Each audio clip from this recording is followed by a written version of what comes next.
brochures and guidebooks. In fact, I have one now called the Maryland African American Tourist Guidebook, and I have my Maryland Black Facts book. But I know what we're talking about because I went over to the National Museum of African American History and Culture, and in that museum, they had a copy of the Green Motor Book, the book that blacks had to utilize to find out where to stay, where to stop and eat. Because we're talking during times of segregation. And blacks still had to move around the country, and they couldn't stay in certain hotels, most hotels. They couldn't stay in there going eating in restaurants. So a young brother published what was called the Green Book. And so we're going to talk to Miss Gloria. Are you there, Miss Herbert?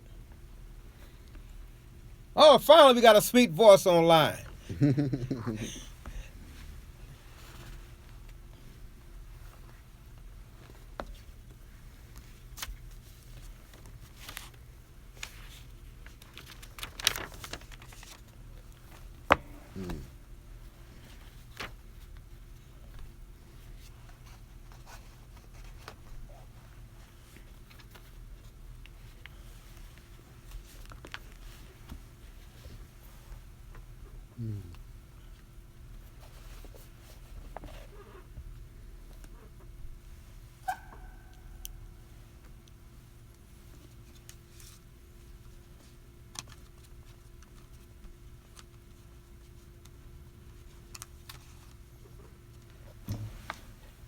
Yeah.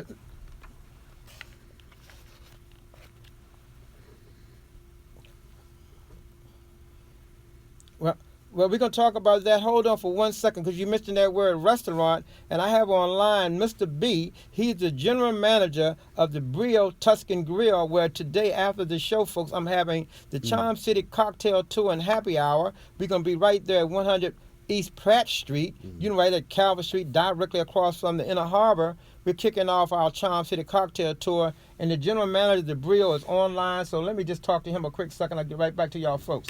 Mr. B. Tell us about the Brio, man. We got some folks coming down at 2:30, and I hope you're going to be ready for us.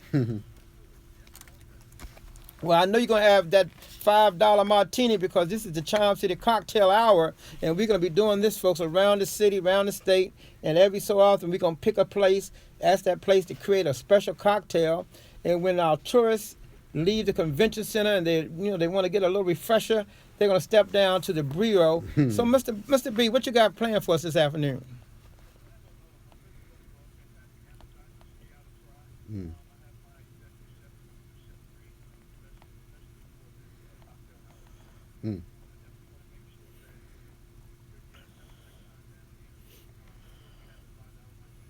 $5 martinis, folks. You've got to come on and get one. In fact, I got Brother Hakeem in studio. He's behind the first round for everybody.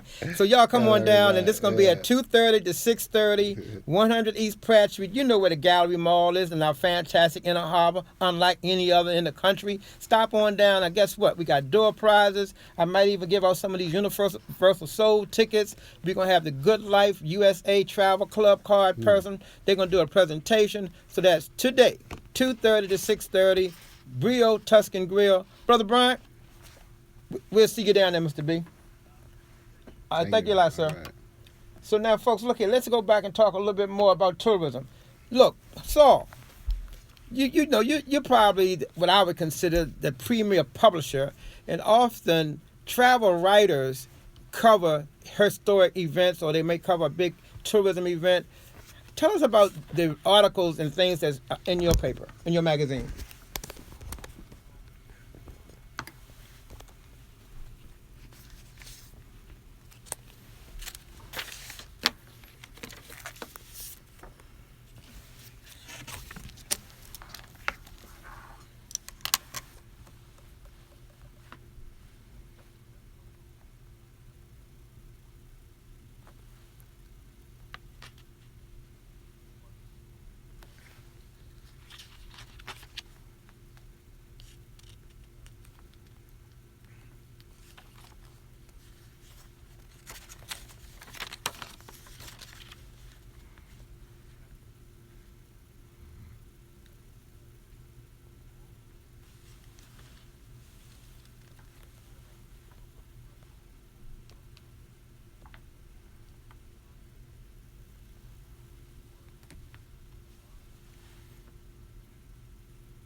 I tell you what I like about your magazine. Of course, I like reading the stories, the profiles on the people in the industry. But I've always looked forward to seeing your calendar of events that lets us know where people are meeting, where they're convening, what their organizations are. And also when you do that employment section where you highlight different jobs available in the tourism industry, because that's another big component of tourism. Beyond the economic impact is the hundreds of thousands of jobs. And I think African Americans do well when they come into the industry and they have some kind of, not just experience, but some kind of academic behind them. And our young people can move up in this industry. It's a wonderful, fun industry. You meet a lot of wonderful people. And so why don't you give out that website for Black Media and Tourism? Because I know you have an online edition as well, but people can read it online.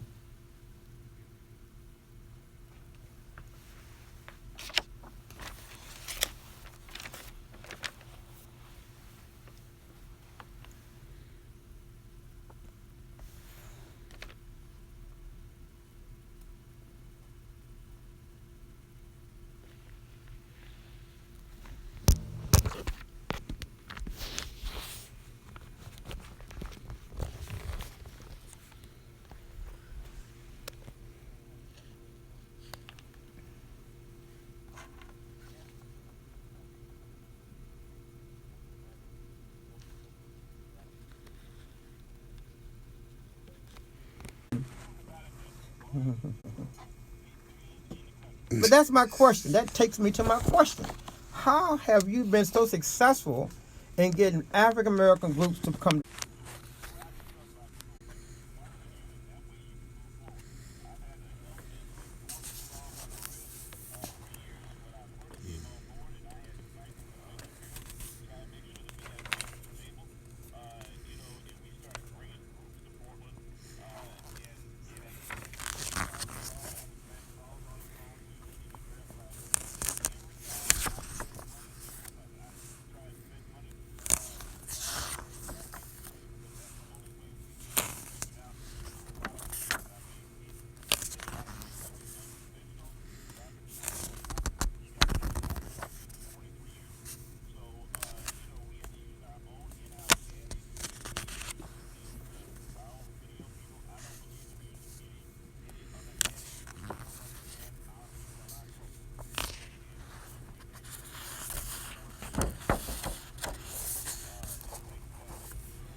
No, we thought Portland was in Maine.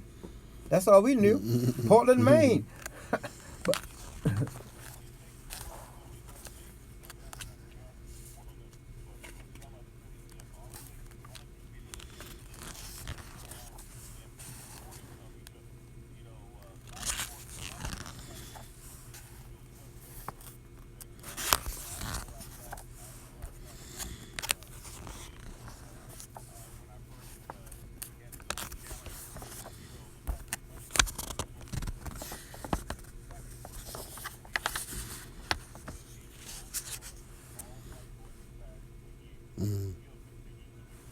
And look, I'm gonna give a big shout out right now to Dr. Kathy Hughes, because of Dr. Kathy Hughes and Alfred Liggins, the owners of Radio One and TV One, we're able to have our own customized shows where for 1 hour I can host this show, and I don't know how many other travel tourism shows are in my area, but I know this show is dedicated to promoting tourism and via tourism to begin to do preservation and bring more people to the table.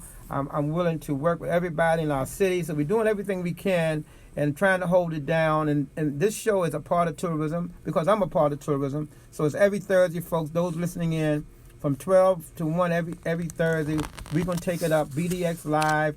On first Thursdays, we have the Morgan students, recent graduates from Morgan State University. They do our Morgan Millennial Minute for the millennials. On the second Thursday, we always do travel and tourism for the whole hour. We also, on the third Thursday, we'll start doing entertainment. And on the fourth Thursday, we'll start doing a sports segment, because sports tourism is now the big trend. How do you use sporting events which can draw 50, like right now we got the Warriors versus the Cavaliers. sold out stadium. They buying food. They renting hotels. Staying in hotels. So there's a lot of different ways to bring tourism to your area. And what I wanted to go before we run out of time, I want to talk a little bit about organizations, black tourism organizations. I have one that I'm softly working on called the National Alliance of African Americans in Tourism.